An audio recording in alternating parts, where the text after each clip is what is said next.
ng 15K in 3 days. Let's go. Pag-usapan natin ng trade ko kay Bitcoin this week. Bali, 3 days ko itong hinawakan. Friday hanggang Friday na madaling araw hanggang Monday. Kahapon nag-TP na tayo. So, kung naalala nyo yung last update ko, this week, sabi ko bumababa na yung volume. So, ang ibig sabihin ko doon, usually kasi, kunyari, sabihin natin na yung volume is galing selling pressure, tapos biglang bumaksak yung volume, talagang lumiit. Makikita nyo yun. Usually, nakikita siya ng signal ng mga big institute para pumasok, no? Para maglagay, para bumomba, para magbodega.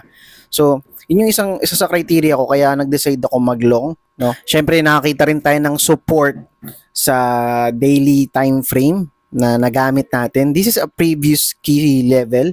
Makikita nyo siya sa left side ng chart nyo. It's a range. So makakakita kayo ng range sa left side. Nag-bounce tayo dun sa gitna. Kaya nagba-bounce tayo ngayon. So kung napansin nyo, saka when I trade crypto, yun nga, hindi ko na siya yung pang araw-araw pang swing trade ko na lang siya kasi nga usually gano'n naman yung setup kay crypto. Mas ilang araw mo siya antayin, mas magandang mag daily trade sa forex, no? So nung nakita ko after nung news to, nung naalala nyo may news tayo nung Thursday nung madaling araw, hinantay ko na ma-announce yung news tapos saka tayo humanap ng entry.